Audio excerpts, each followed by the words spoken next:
everyone. My name is Amber and welcome to our special webinar today. We're going to be talking about effective work strategies for an ADHD adult. So we're going to get into a lot of different things today. So I'm so excited that you joined us today.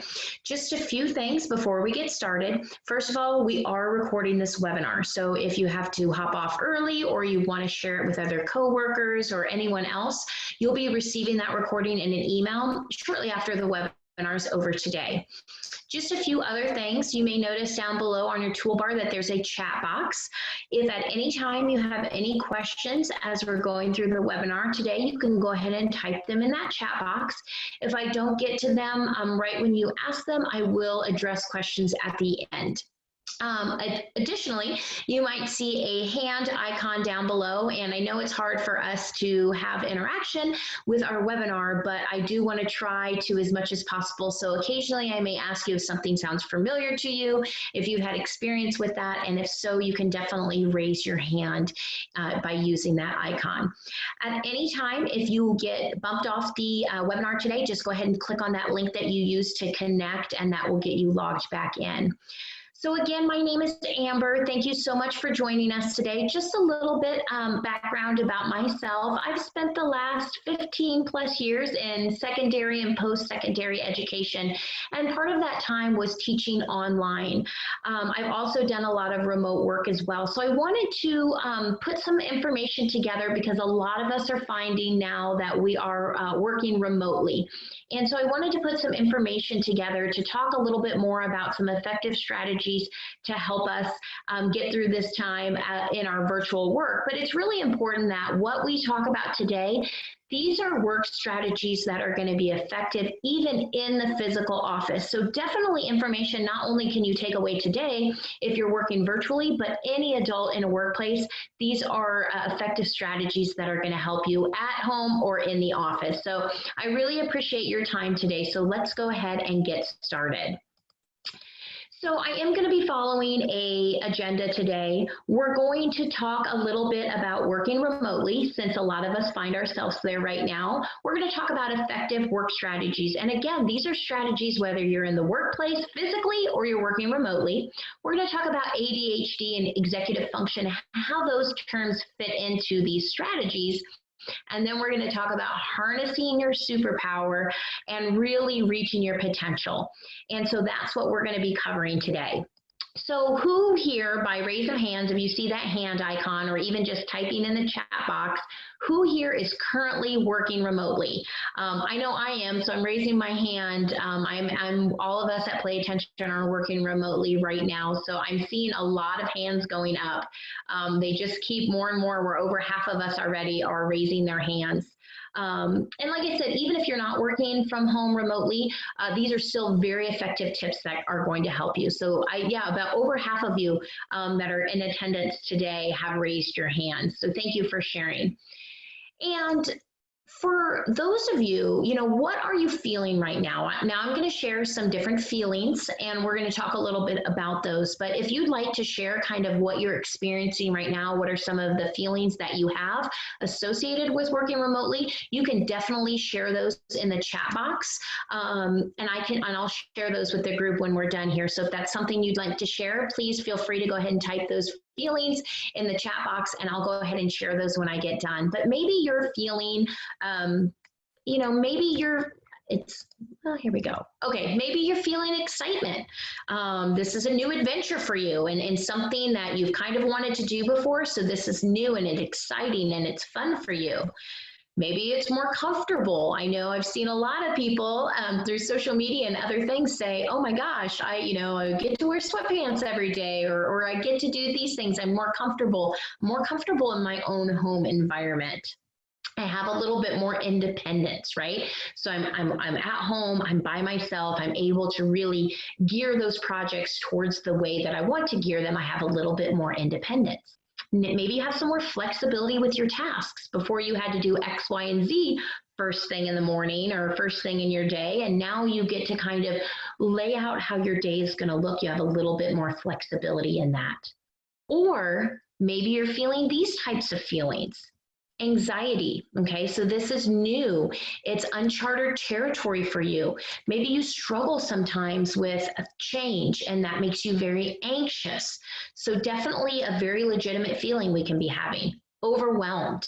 A lot of us right now, we did a webinar last week on virtual learning because a lot of us who have children, their children are home and they're doing virtual learning. So maybe we're overwhelmed because now we're asked to be told to do all of the work that we're normally doing in an office, but now we're also teaching our children as well. So now we're a parent, we're a teacher, we're an employee, and so now we're having all of these feelings of being overwhelmed. We're feeling a little isolated. And that is very common because not only are we not having that interaction of our coworkers, but we're not really having a whole lot of interaction outside of our internal family unit. And so that can make us feel a little bit isolated. Pressure. Maybe you're feeling a little bit of pressure in making sure you're doing exactly what you need to do and you're carrying your own weight and that you're really functioning at the level that you want to function. So it's okay to have none of these feelings. It's okay to have all of these feelings. It's okay to have a mix and match of these. You know, this is a very, as I mentioned, I'm the one that did the webinar last week for our virtual learning. And what I mentioned that in that webinar several times is this is a very new normal for us. And so this is something many of us have never ever experienced before, and there's a lot of things that we're learning as we go, and so it's perfectly okay for us to have all of those emotions wrapped up in one. So I'm going to share a little bit with what individuals shared with me, and a lot of you have shared, so thank you. Let's see. Feeling left out, feeling isolated, even with team meetings and trainings. Joy, curiosity, opportunity to catch up on work. Feels like the walls are taken down in the office. A little overwhelmed facing so many unknowns. I've been using Blackboard and SimNet for my college classes for years, so I'm at ease with online teaching. My struggle is with time management and making certain that I have time for my online office time that I'm scheduled and that I'm there for sessions with my students. Let's see what else we have here.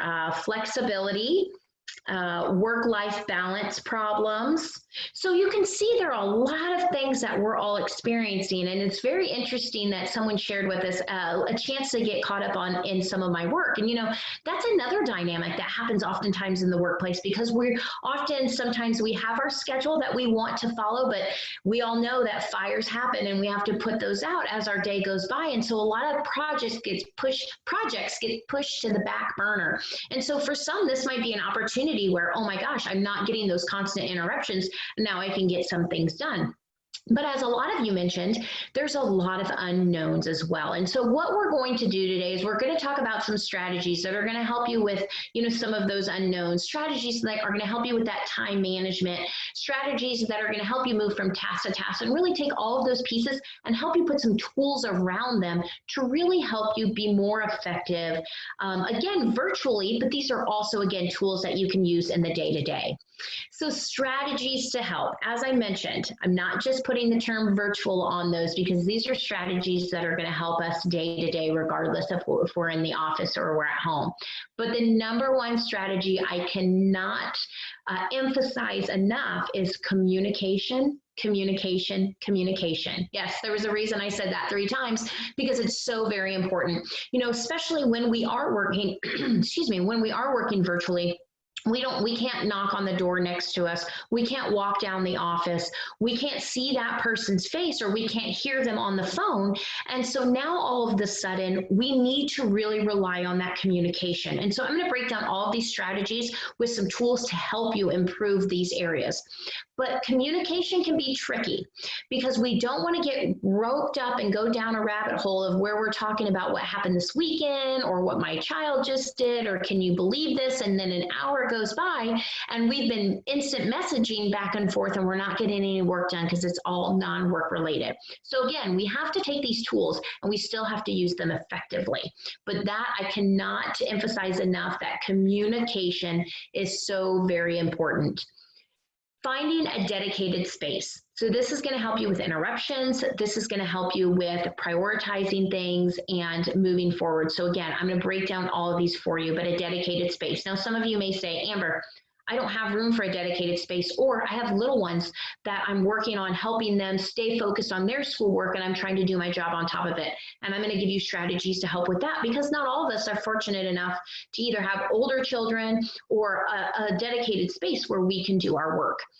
Create a routine. This was one of the big things that I shared in our virtual schooling webinar last week, is trying to keep a routine, because there are so many unknowns right now, and there's so many factors that we can't account for. Being as close as we can be to our normal routine is going to help us be effective. Fighting or ensuring you have all of the equipment. So some of you may have been working at home now for a while, for a few weeks. I think I'm going on week 4. Some of you this is new, maybe your company just transitioned to it, or maybe you're somewhere in between. Hopefully, if you've kind of been doing this for a while, you've found the equipment that you need that helps you be effective in your day-to-day. But if this is something new and you're starting to transition into this, then having those pieces of technology there and that equipment available is going to be very helpful for you as well. So we'll talk about that and break down those different pieces and things to really think about.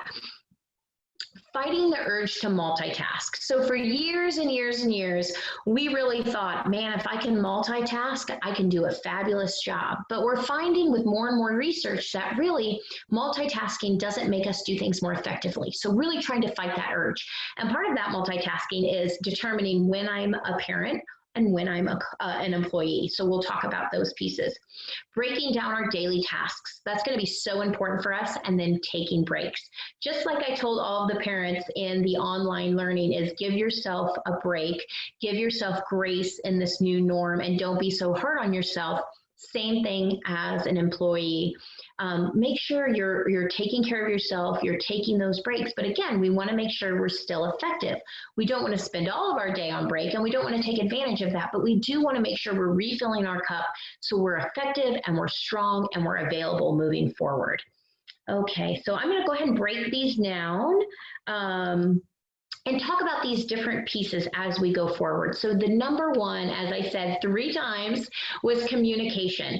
And so, as I mentioned, communication is valuable in all aspects of our life, whether we're talking about our work life, where we're talking about our home life, our education. No matter what we're doing, the primary thing that we need to do is make sure we're having that effective communication. And so that's so important in a virtual environment as well, because we're not right next to everybody. We're not right there. We can't necessarily see everything that's happening. So we need to make sure that we're having that communication. So what are ways that we can have that effective communication? We can install messenger apps on our computers, like Google Hangouts. Now, again, we need to be very careful the way that we're using these tools, and that we're using them effectively for work, and we're not either overusing them where every single thing that's coming into my head, I'm messaging out. But also that we're using them effectively and being still, I'm still getting the work done that I need to get done, and I'm using it as leveraging it as a tool that makes me a more engaged and effective employee. So that's one tool that you can really use, and that gives you that instant access. You can ask a question right away, pops up on the other individual's computer. It's a free tool that you can use. And so that's really a great tool to use to really help enhance that communication. Email responses. Right now we are really relying heavily on email, which for a lot of years we've been relying heavily on email, but now even more so because we're not in the office. And so one way to be more effective in your communication when it comes to email is making sure you're responding. If someone's asking you to do something, you can always respond back, got it, working on it. Now, also be effective in your communication, because oftentimes somebody will send a mass email out to a lot of people. If not everybody on that list needs that response, you don't need to reply all. Just let that one individual know, yes, I got it, I'm working on it. But the email response also gives you the opportunity, if you need to ask more questions, if you're not sure what you should be doing, maybe you need to set up a visual type of meeting like Zoom to get more clarification. But really use email as that tool of continuing to have that communication. Virtual meetings. So someone mentioned, even with virtual meetings, they're feeling a little alone and a little isolated. And that's really hard right now, because even when we sometimes normally work from home, we're still having that engagement out in the community, and we're really missing that right now. But Zoom can still, or virtual meetings can still be very effective for us. It gets everybody on the same page. You know, if you're, whether you're using Zoom, whether you use Google Hangouts, you can have that video capability, right? Where we can see each other. You can have that audio capability where we're able to talk in the real time like we're right next to each other, because sometimes email communication, sometimes instant messenger communication, things can get construed differently. And we want to make sure that everybody's on the same page, that we're very, very detail oriented, and that we know which way we need to go. And so in that case, a virtual type of meeting is going to be very effective.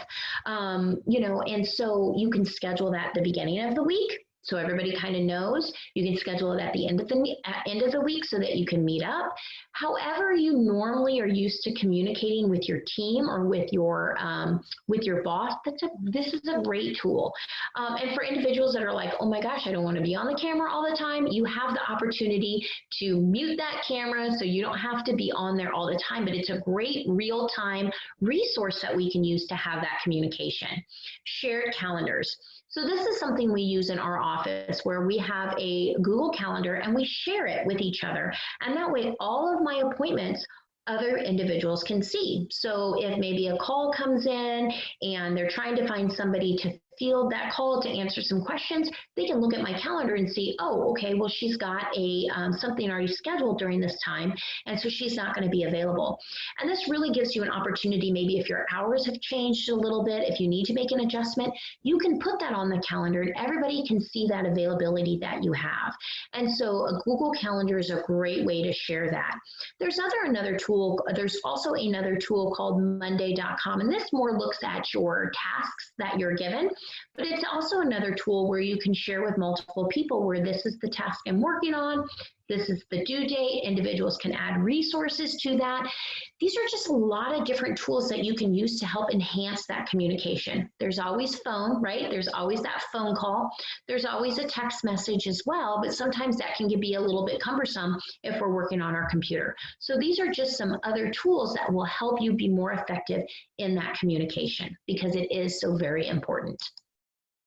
Dedicated workspace. Now I know Kathy mentioned she has 2 littles and a tiny apartment, right? And so she's currently working in a bedroom closet, and it's really hard to get things done. So, you know, a dedicated workspace, just as I mentioned in the webinar for online learning, for our kiddos that are doing online school right now, a dedicated workspace is going to be most effective. However, not everybody has that opportunity. Some individuals do have a dedicated office space and they can shut the door. Some individuals have a dedicated office space and either no children that they're working around a online learning platform, or their children are old enough that they don't need that constant supervision. And so when we talk about kind of everything that's going on, that puts a lot of variables on individuals that can make things a little bit difficult. But as dedicated as you can get, it's going to make you more effective, right? And so by Kathy, by you setting at least a space, right? It may be a little cramped, it may be a little stuffy, but it gives you that environment where you're going to be able to have these things that I'm going to mention here. Now, let's say you're not fortunate enough to have an office where you can shut the door, or a room where you can shut the door.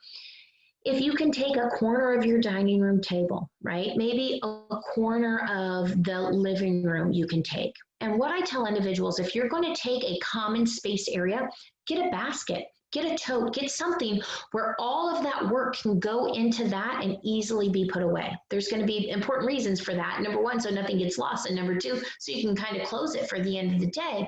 But that still allows you to use that common space like the dining room table for eating, but it also gives you the opportunity to work there as well.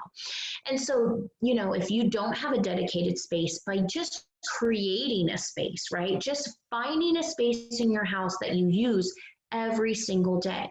So maybe if you do have littles around that are also doing work, maybe all of you work at the dining room table, right?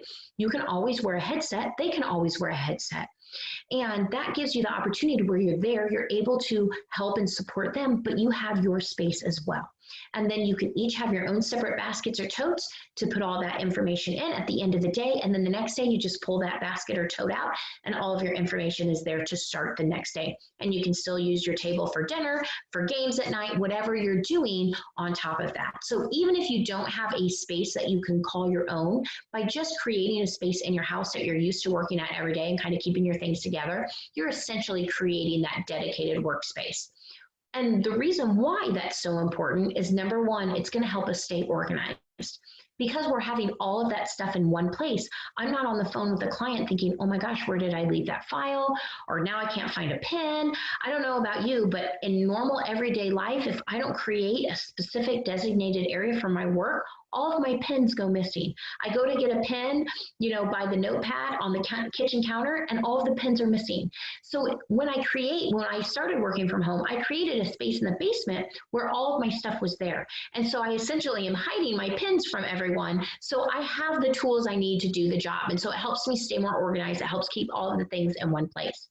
Also, by creating that designated or dedicated workspace, it also helps me avoid interruptions. Now, if you're working with children, it's going to be a little harder to control those interruptions, right? But you can always give them projects like puzzles. Maybe they're going to do something on their iPad with headphones, and that might give you a dedicated, uninterrupted time of a certain block. And then you can put that on your calendar and let your coworkers know, okay, this is the calendar. This is my uninterrupted time. If we need to have those calls or those connections, this is a great time on my calendar to do that. It helps you stay on task and routine. When you kind of have that dedicated space, you're not getting those outside distractors all the time that are affecting you. And then you're able to leave your work at the end of the day. So just think of your office at work or your cubicle at work or your space at work. You have all of these things, so you're more effective at work. And what you're trying to do is recreate that at home. And because so many of us are working from home and we are starting at the beginning of the day at home, we're going through our whole day at home, we're ending at home, because we are in an environment right now where we are encouraged to stay home as much as possible. We're not having those normal transitions where I'm commuting to work, right? I'm not commuting at the end of the day. I'm not going to this activity after work. I'm not going to this happy hour or whatever the case may be. I no longer have those transitions. So it can be very, very hard for us to put things away at the end of the day and really create that time. But having that dedicated workspace allows you to close that computer, put all of those pieces away, and then transition to another part of your day. So the best way you can by creating that dedicated workspace is going to be very effective for you moving forward. Creating a routine. Creating a routine, as I mentioned, this was a big one with our kids working, doing their school from home. Creating a schedule, creating a routine. Because there are so many unknowns right now, by creating a routine helps us stay more connected to our normal, right? I mentioned there's a totally new normal right now that we're all navigating through. And nobody has the answers of how to navigate through that. So you need to do the best that you can to get through that. And so by creating a schedule or a routine as close to the one that you used to do is going to help benefit you in so many different ways. Number one, it's going to ensure that you have that time management.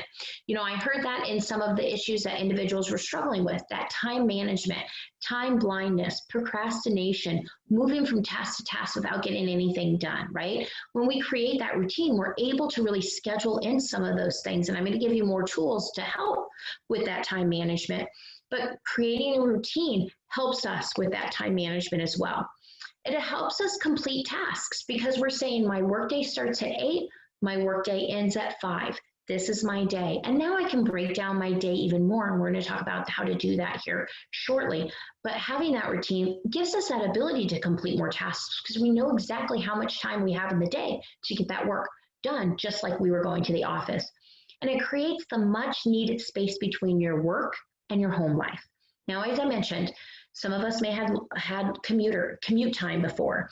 Some of us, definitely had that separation. Work was here, home was here. I didn't have maybe everything virtually at home. When I left for the end of the day, maybe I could access my email, but there are certain things I couldn't get done if I wasn't in the office. Now, because we're virtually working at home, so much more of that is accessible. And as I mentioned before, leaving work at work for the end of the day, you want to create that space, and you can do that by a routine. So maybe what you do is you spend 10 minutes before your workday listening to music, listening to a podcast, reading a book, just like you would do maybe if you were commuting, right? So you're going to take a chunk of your day. You're going to get done with what you do in the morning, and you're going to take that 10 minutes, 15 minutes, whatever you need. You're going to transition into your work, right? And then you do your work. And then at the end of the day, maybe you need that same 10 to 15 minute transition before you go into the other part of work. And that's going to help break some of that up and try to create that balance, because we're creating that routine, we're building that structure as we go forward. So really important for us. Having the equipment we need. Okay, so this was what I mentioned earlier, and we're going to talk a lot about a lot of different pieces here. And so some of these you may, because you've been working from home for a while, may say, oh, yep, I have those. And some of these might make you think a little bit. But if you're just getting to transition into virtual work now, really take these to note, because you want to make sure you have everything you need. Just like in the office, your employer makes sure you have everything you need. You need to make sure you have everything you need for at home, just like your employer would do for you in the office. So number one, all of us are generally going to need, and most of us have, is internet. Now, internet's tricky, right? Because right now, if we have a lot of people at home, we may be putting an undue burden on our internet that's never been experienced before. So it might take a phone call to the internet company to bump up the speed, to kind of see what's going on, to maybe, if your kids don't have to go online till a certain time of day, to kind of work around that. There are a lot of individuals using Zoom that takes that internet speed down, right? As I mentioned, I may have mentioned this, but I have children at home doing homeschooling as well. And so if I'm going to do a broadcast, a webinar, if at all possible, I lock down the internet for them and say, okay, this is an hour I need. I need to make sure I have that continuity, that connectivity. I don't want you to put any extra burden on there, so they know, okay, now this week it works because they're on spring break, so they don't have anything live during this time. Now, obviously, if they have a live class they have to do at this time, then we're both going to be on it. And so far, so good. Knock on wood, things have been going really well. We've been pretty lucky. I know other people have kind of experienced that. So just taking that into consideration, how much more you're going to need to use your internet. And then what else at your home uses internet? Your TV, maybe you have other appliances, something that's connected to that internet. Your computer. So obviously, if you have a laptop at work, or you brought a laptop home from work, you have that computer to do that virtual work. Are you using your desktop? What does that look like for you? But having that medium you need to do that work. But for instance, like me in the office, I have a laptop, but I generally work on a regular screen, a regular keyboard, and I have a mouse. But my laptop obviously can come and go with me. So I made sure that I had my mouse and keyboard at home. Now, I didn't necessarily need my big screen. I could still operate off my laptop screen, but I know I prefer and I work more effectively with an actual keyboard and an actual mouse. I can do things faster. So for me, the tools I needed to make sure I took with me from my office, or I needed to make sure that I had at home, were that mouse and that keyboard, so I could continue to work effectively. A calendar. So as I mentioned, maybe you have a shared calendar, maybe you have an electronic calendar, maybe you need a paper calendar that's right beside you, that's in your face, that you have as you go forward. And so maybe you need both, okay? So some individuals need both, but you need to make sure, if you've got a lot of different tasks or a lot of time-sensitive information, that you have that calendar that you need to make sure you're hitting those deadlines and getting those tasks done.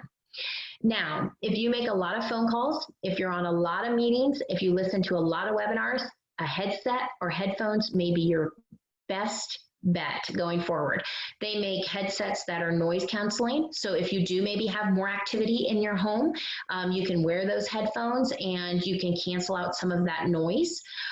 You can hear a little bit better, maybe if it's a little bit noisier where you're at. Headsets are very, very effective if you are, like I said, if you're on the phone a lot, if you're listening to a lot of meetings, it just really helps keep that concentration in, and it gives that ability because we're filtering out. When we put those headphones on, we're filtering out those environmental noises. We're helping our executive function with that distraction filtering. So when we can help it, it makes us more effective in what we do because we're already, helping our executive function out. Make sure you have all the files you need. Now, this may not be, this sounds sometimes better than it could actually be. Maybe you don't realize you need that file until after the fact, but just having as much information as you think you might need going forward. And then making sure you have the applications you need on your computer. Do you need Google Hangouts loaded onto your computer? Do you need Zoom onto your computer? Do you need Microsoft Office? Do you use PowerPoint? Do you use Word? Does your computer at home not have that? So do you need to download Microsoft 360 and have that? Do you have access to a database that you use? Do you have access to your email? What are all of those pieces that you need to make sure that you're effective going forward? Do you need to use Monday.com for those schedules, right? That these are the tasks that need to be done, and this is the priority. That is the great thing about Monday.com is you can create priority for someone else. So if you have staff that sometimes have a hard time determining what the priority of their tasks are, you can prioritize it for them. So do you have all of those applications, or do you need to add more in to help yourself be more effective? So the next two I'm going to bring together, right, and talk about them together. And it's really avoiding multitasking and breaking down your tasks, because really, essentially, they're helping you do the same thing. Now, some of us need help breaking tasks down and we're not multitaskers. Some of us are vice versa. Some of us are both, right? So again, multitasking, for years we thought, oh, multitasking is really great. It makes us super effective. We're getting all of these things done. But think about it this way, and this is what research is showing us, we are not more effective when we multitask. So think of your effort as 100%, okay? If I'm doing one task, I'm giving that one task 100%. If I'm doing 3 tasks at one time, all of a sudden I've split up that time, right?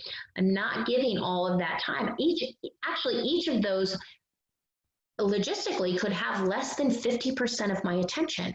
And when something has that low of amount of my attention, I'm not doing it as effectively as if I could if I was doing it at 100%. So by avoiding that multitasking, you're going to be more effective, okay? Now, the one at the bottom is where I'm going to help you with that multitasking, or when it comes to our family, because maybe multitasking isn't doing a bunch of different things for your job at one time. Maybe multitasking is trying to get Johnny on his Zoom meeting, get Beth going on her quiz that she needs to do, and all of a sudden you have to file these forms for your boss so they can move forward with their job, right? Maybe that's the way your multitasking is functioning in your brain. It's not necessarily all work related, it's because of all of the things. So we're going to talk a little bit about how you can break those down and how that can be effective. And then our next effective tool, besides avoiding that multitasking, is breaking down those tasks daily. So create a schedule for every task. So a lot of times at the end of the day, if you can look at the end of the day and kind of roughly schedule what your next day looks like. So today it's Wednesday. What does my Thursday look like? Do I have any set appointments? Do I have any things that have to be done? Do I have to do a board report on Thursday? What is my Thursday look like? Now, as I mentioned at the beginning of this webinar, oftentimes we can have that fire happen as soon as we walk into the door, as soon as we get online Thursday morning, and that schedule is kind of like, oh, I'm not going to be, I got to put out this fire first before I can get to the schedule. But you can still rough out that schedule and see, okay, this, and this, and really start to look at your day. So when you walk in Thursday, you're not like, oh my gosh, what do I have going on today? I don't even know. It gives you that opportunity to start roughing out that schedule.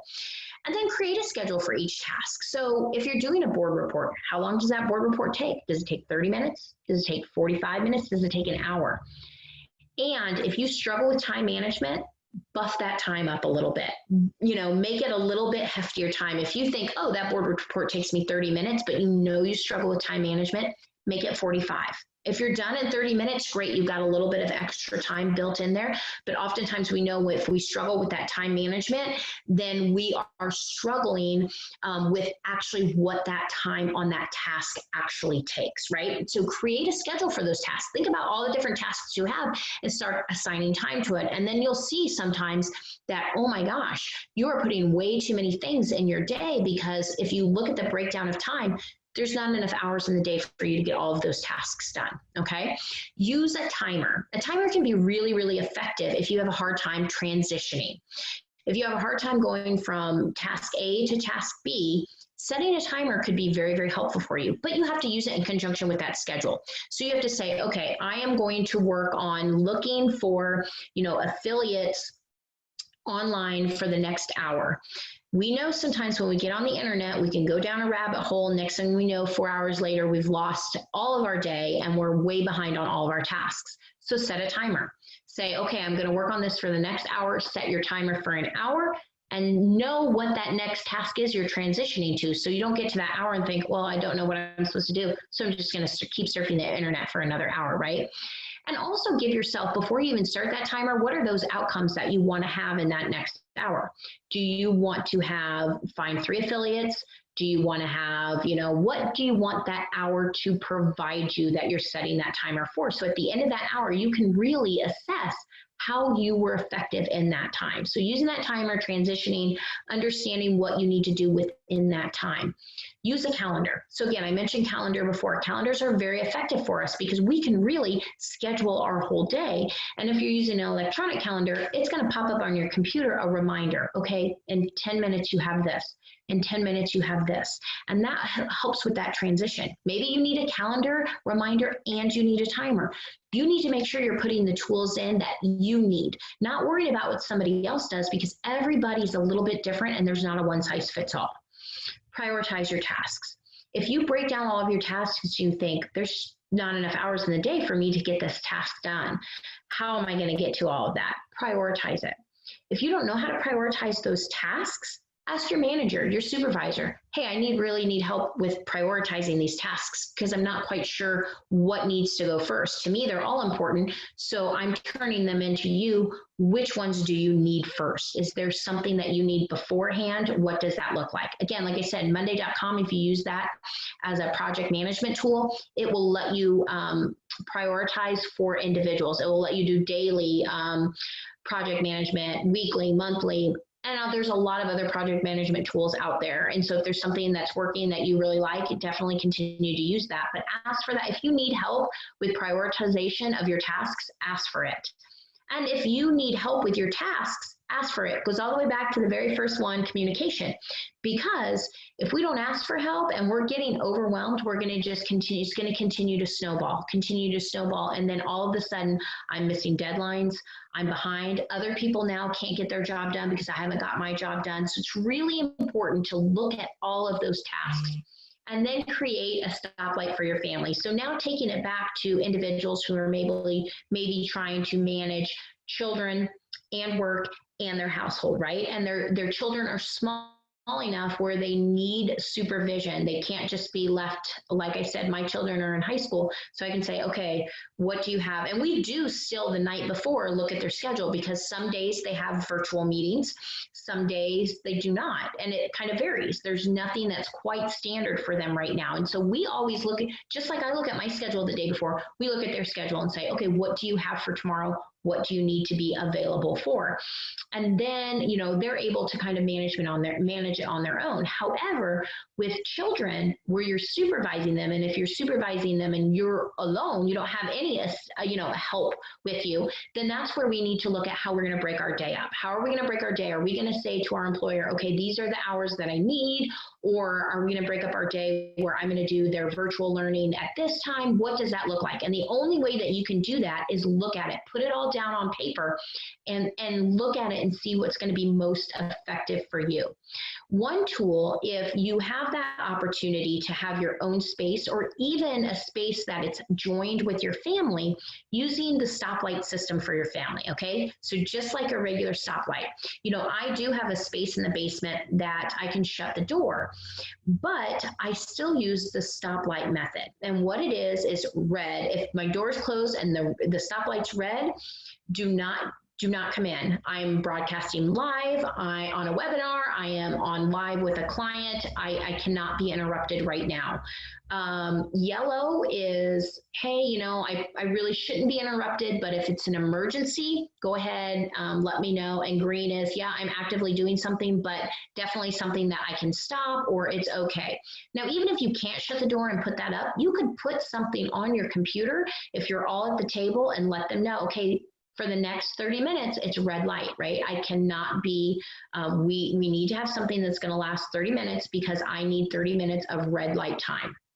And just trying to get creative with that and really finding that effectiveness so that you can get those tasks done that you need done as well. And so using a tool like that is, especially if you have younger ones, mine are older, but they still sometimes feel like they need me when they may not really. So it gives them an opportunity when there's a red or even a yellow to kind of problem solve on their own. And that's helpful for our younger ones as well, as giving them the opportunity to start to have some of those problem solving skills, those critical thinking of, okay, well, I completed this, what can I do next, right? And so those are some ways that you can break down your tools, as well as trying to avoid that multitasking. But it's also going to help if you set your day up where this is this part of my day, this is this part of my day, and at this part of my day, now all of a sudden we're doing family time, right? And so looking at that. If there's times in your day where you're like, I really have to be focused on family time, more on the traditional hours of work, then maybe you can work with your employer and say, okay, from 7 to 9 at night, that's going to be my, you know, my work time where I'm going to get this and this and this done. But again, it goes back to that communication and having that and being effective in that.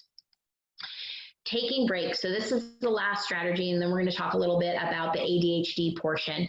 And so really taking breaks is so beneficial. But again, we don't want to take advantage of it. We don't want to do things that we wouldn't normally do in the office, because we want to make sure we're still being effective, we're still getting things done. However, oftentimes when we're at home, because we don't have that transition, because we're not going to get another cup of coffee, we're not going to microwave our food, we're not going to do all of these different pieces, we're not walking down to that office for that meeting, we sometimes forget to take that break. And it can be very effective for us to stop and take that break. So if you're used to taking a half an hour lunch every day, maybe you still take that half an hour, you clock out, you go somewhere else, eat outside, you know, on a patio, eat in the kitchen, have lunch with your children, do something like that. But it's preventing that fatigue. It's helping really provide that energy. You're getting up, you're getting the blood moving. So it's preventing that fatigue, increasing that energy. It actually improves our attention and our focus by taking that break. So maybe we need to take 2 15-minute breaks a day and lunch, or maybe we have lunch. Whatever that looks like traditionally for you is going to be effective for you now. It helps improve our creativity because, again, we're more active, we've got that blood flowing. It boosts our mood and it increases our productivity. And so just keep that in mind. You know, it's really important right now for us to care for ourselves as well. We're being, you know, we're very huge caregivers right now. And so we need to make sure that we're caring for ourselves as well, because we are juggling a lot and there is that balance that we need to have between that work life. Okay, so those are the different, you know, strategies that you can use, whether you're going to use them virtually or if you're going to use them in the physical office. As you can see, really they're interchangeable. But, you know, how does ADHD and weak executive function affect these strategies? Does it make it difficult? And in some cases it can be. You know, sometimes when we're struggling with an attention difficulty or weak executive function, we can have that lack of impulse control. So that makes it really hard for us to get on task and stay on task. It helps us avoid, you know, distractions. It helps us, or it prevents us from really thinking through something before we say something. There's a lot of different things when we lack that impulse control. And we know oftentimes when we're struggling with attention, when we're struggling with weak executive function, impulse control is one of those factors. When we're struggling, we can also have time blindness, right? Again, it's that time management issue where if I'm on a task and I either get that time blindness and I'm on it for hours and hours and hours, and now I've lost my whole day. Or maybe it's not that, and I'm struggling with procrastination. I know that's the task I need to get done, but I just can't get it done, right? Maybe we're a perfectionist. There's a huge connection between ADHD and perfectionism, because individuals know that they struggle with a task. So they spend double, triple, quadruple the time on it to make sure it's perfect, because they don't want to do it wrong. So maybe you're struggling with that. And so that makes it hard for you to really time out what those tasks are going to take you to get done. Maybe you struggle with distractions. Maybe you're struggling with anxiety. With all of the unknown right now, there's a lot of anxiety there, and that can be a big piece that also accompanies that executive function as well as that attention difficulty. We have the inability to, move from task to task. We have a hard time with that transition, or we're just struggling to stay organized, right? We struggle. We have that dedicated workspace, but all of a sudden I'm finding those papers all over the place. So when we talk about all those work strategies, these are some of the ways that we can have a struggle, right? If we're struggling with ADHD or weak executive function, but also we can use those tools that we talked about earlier, the timers, the headphones, the dedicated workspace. And, we can really use those tools to leverage then the positive things, or to really flip the script on what these terms mean. And that's really, we can talk about these and we can say all of these words have negatives, right? If I look back at all of that list that I just showed you, all of those things really can be construed as negative.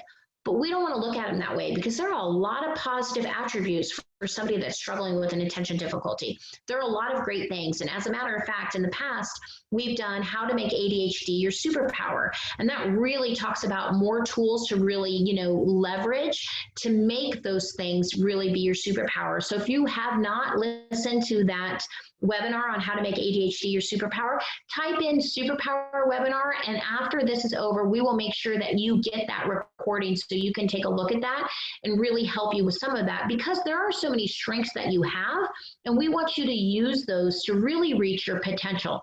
So that's really what we want to do here, is we want to flip the script and say, take those negative words that were on the screen and we want to view them in a positive light. And we can do that this way, right? This is turning those negatives into your superpower. So if you feel like you struggle with time management, that can also be passion and detail-oriented, right? And I'm going to share tools again to help you with that. So if you're struggling with time management, if you hyper-focus on something, you're going to be a very detail-oriented person. Now, again, you need to leverage those tools to use that effectively so that you can move from task to task. So if you spend an hour hyper-focusing in, or you're going to spend 2 hours hyper-focusing in, when those 2 hours are up, you're able to move on to the next one, right? Also, that time management, sometimes we hyper-focus and we get super excited about something we're passionate with. And that's very important too, because you can go above and beyond for things that you're passionate about. So if you think you struggle with time management, I want you to think of these tools as your superpower, right? That time management, those tools that are those things that are happening with that time management struggle can also be used as your superpower. Sometimes individuals feel like they're impulsive. However, using impulsivity as your superpower means you're a risk taker. There are a lot of famous CEOs and inventors that have ADHD and that are impulsive, but they were also able to take that risk. They were able to look outside of the box. They were able to be innovative. They were able to look or leap without looking, okay? Now, again, we need to be careful that we are not going too far. And so again, I'm going to share some ways to really help us with that, but that really is your superpower. If you're impulsive, your superpower is that you are a risk taker. Sometimes individuals with ADHD struggle with interpersonal skills, meaning they speak before maybe they think through everything that they're going to do, but you're honest. You're going to come straight forward. You're going to give your honest feedback of something. So that's your superpower in that area. And distractible. So distractible can mean, again, I'm impulsive, so everything's catching my attention. But distractible can also mean I'm a daydreamer. But daydreamers are creative and innovative. They're outside of the box thinkers. And so again, taking these negative connotative words and making them positive really can help you reach into that superpower and leverage those to really help you reach your potential day in and day out. So how do we do that? Okay, so some of these are going to be very similar to what we talked about before. Okay, time management, breaking down your day by tasks, by time, using a timer and a calendar, right? So pretty straightforward with that. If you need additional assistance, see if you can partner up with a coworker that will ping you, okay, and say, hey, it's that time you asked me to check in with you, you need to transition, right? Use that support system that you have. If you're a risk taker and you often leap before you look, that's not, again, it can be your superpower, but we need to make sure we're leveraging that correctly. So we need to write down our idea, okay? Before we jump, we need to write down our idea. We need to determine the pros and cons. We need to determine the resources that are needed for that. We need to see if we can build a support system, create goals to meet that as a roadmap to help get us there, and don't be derailed by mistakes. I hear that so often for individuals that are struggling with attention difficulty. As soon as they hit that first roadblock or make that first mistake, boom, they're onto something else. And we don't want to do that. We want to make sure that we are learning from those mistakes, we're problem solving, we're critical thinking, and we're moving forward, okay? Honesty. If you struggle with that in the workplace, you struggle with some of those interpersonal skills, you can still use that honesty and you can still use that as your superpower, but maybe you want to write down what you want to say before you say it and share it with somebody else. Maybe again, you have that support system. You have that buddy and say, you know, this happened. This is really what I want to say. Do you mind reading this over? I know myself, I am a very direct person. I'm type A, I'm direct, but that's not always received by everyone, right? And so I need to make sure that what I'm saying is not inappropriate or offensive. And so sometimes whether I need to wait until the next day to respond to an email, if I need to have somebody read it over first to make sure, and it's not always, I'm not always trying to be negative or quick or short with somebody, it's just the way that I am wired. So we need to just make sure that we're leveraging that the right way and using it as our superpower.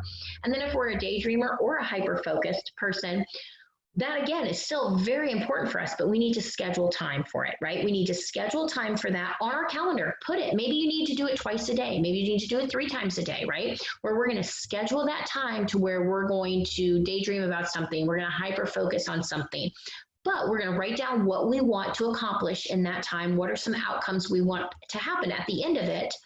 And again, use a timer, take notes, ask for support. So again, a lot of this is support based. Now, all of these different skills, we really need to be building our executive function. They're all different cognitive skills that we need to build moving forward. Now, play attention can help as well, helping you build those cognitive skills, because at the end of the day, we can put a lot of tools in place, but if we don't build the skills, those tools are only going to be as effective as we let them be. So play attention can help as well. Play attention has a program, a 3-part integrated program that helps you build your executive function, helps you build your cognitive skills where you're learning them and that you are creating a transfer and generalization from the program into your day-to-day life, and then you're graduating. You have those skills and you can use those skills for the rest of your life. So some of you that are here with us today are have been with Play Attention for many years and you've been using it. Some of you are brand new. We're not going to talk a lot about exactly details of Play Attention. We're going to have an opportunity for you to learn more about it at the end of our presentation today. But what we do here is we use cognitive skill training. You'll see here there's memory, there's attention, there's time on task. There's a lot of different cognitive skills that we've really been talking about today. But what we're doing is we're providing feedback technology. So the system picks up your brain activity indicative to attention. So your brain, when it's in its optimal level of attention, it gives off a very specific signature. And this device, our body wave armband, is listening for it, and it's feeding it directly to the computer. And now these different cognitive training exercises, individuals are going to actually be able to operate those exercises with just their attention alone or with their brain. And so they're going to get immediate feedback and they're going to be able to practice this. And really, when you think back to all of the different things you've learned over the years, when we're in an environment where we can get feedback and we can practice, we're more able to learn that skill and to learn that skill with permanency. And so Play Attention uses these different pieces to really help you build these skills. So it's easier for you to have that time management. It's easier for you to control that impulse. It's not going away. You still have that superpower you can use, but you know how to leverage it. You know how to move from task to task. So even if you are hyper-focusing in for an hour, you can move on to that next task, even if it's mundane, even if it's budgeting and not your favorite thing to do, right? So lots of different ways to help moving forward. And after consistent training with Play Attention, even after just 30 days of training, you're going to start to see small improvements. You're going to be more focused. You're going to be more engaged. You're going to have a better memory. Organization is going to be better. Your impulse control is more, you have more impulse control, and you're reaching those potentials, and your work strategies are becoming more and more effective. One that's not on here that's important as well is that time management. It's becoming very, very effective for you. So what are your next steps? So we've talked about a lot. I know I've been talking for almost an hour, so I appreciate you all hanging with me. But next steps. So what are your next steps? Number one, you can take what we talked about today and you can start implementing it immediately. You can start breaking down your schedules. You can start putting things on your calendar. You can start using some of those applications for communication that we talked about, right? That's a no-brainer. We can start with those right away. Number two, Play Attention does offer an assessment package to help you identify not only your weaknesses, but your strengths as well. Because again, remember, we want to leverage those. And so we have two different assessments we'll talk about here in a minute. One's going to look at your attention. One's going to look at your executive function to really help you determine where you need to strengthen, and then where you're strong. So that's another step that you can take. And I'm going to give you a little bit more information about that as well.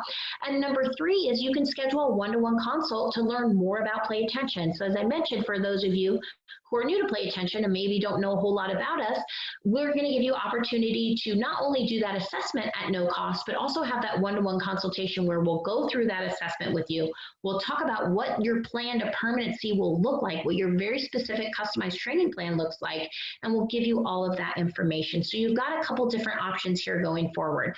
So let me give you a little bit more feedback on that assessment package. So Play Attention uses two different assessments. As I mentioned, one is on executive function. That's our brief assessment. It's a 75 questionnaire assessment, and it really talks about your day-to-day, and it gives you the opportunity to really determine what your different levels of executive function are, and it really pinpoints the different areas of executive function that maybe you feel you're doing well in, or maybe areas that you need to improve. And so that's one piece of our assessment package. The other piece of our second assessment package is our focus assessment. It is our norm-based test of attentional control. So at different times in our life, we have a different norm range depending on our age of attentional control for consistency, performance, impulsivity, and distraction. And so this is an assessment that you'll also do from home. Both of these can be done from home, where we'll send you the link and you log in. And then it's a 20-minute assessment where it's going to be asking you to do certain things. When you see the yellow star, you hit the space bar. And basically what it's assessing in that 20 minutes of if things are pretty dull, pretty repetitive, not highly stimulating, how is your attention? Because generally speaking, if you're struggling with attention when things get dull, boring, they're unstimulating, they're non-preferred activities, you have a very, very hard time staying engaged, staying focused. And so that's why the assessment is putting you in that environment, so you can really determine what that attention looks like. What do we need to build? Now, it's also going to tell us what you're strong in, but it's also going to tell us those areas that we need to build up, because we want to build those areas where it's more dull, it's more mundane, because those are the areas that you're most likely struggling with. So normally this assessment package is $99.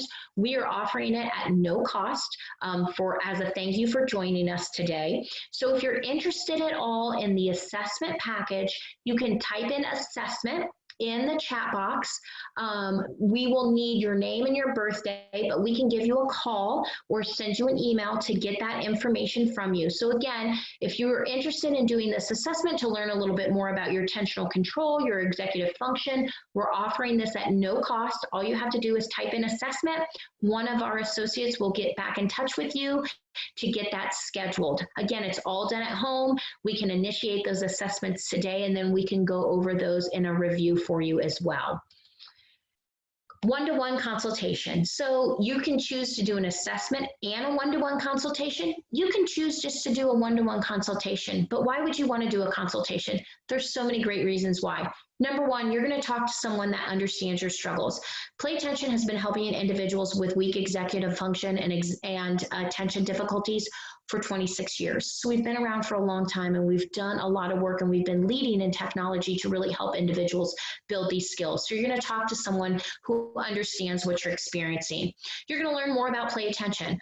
Play Attention is a great integrated system that's really going to help you not only teach you, but it's going to give you the opportunity to start practicing these skills outside of Play Attention, but still getting the feedback of your attention. So a really great tool that you're not only going to be doing it in the system, but you're going to start practicing it on real world activities. So it gives you the opportunity to do that. So you'll learn more on that. And then if you do the assessment, you're going to receive a customized training plan to permanency. So we're going to tell you exactly what that training plan is going to look like through Play Attention for you to reach that level of permanency. Because our goal is with Play Attention that you graduate and that you have these skills and you have these skills permanently. So if you're interested in a consultation, you can type consultation in. They're free. They take about an hour, and we generally will do them over Zoom conferencing. We can do them over the phone as well. And we're just going to provide you a lot of great information to help you make a decision. Okay, so if you're interested in that, go ahead and type that in as well. So questions. Like I said, I am right at 1:59, so I've been talking for almost an hour now, but I do want to make sure that if there are any questions, I address them. I appreciate everybody attending today. We had a huge group today, so I'm going to scroll through the chat box here and see if I missed any questions. Remember, if you want that superpower webinar, if you want to learn more about how you can make ADHD your superpower, go ahead and type in superpower webinar. If you're interested in the assessment, type in assessment. If you're interested in a consultation, type in consultation. We'd be happy to do any of those things for you. Let's see here. I want to check to make sure I got all of our questions. So if you do have a question,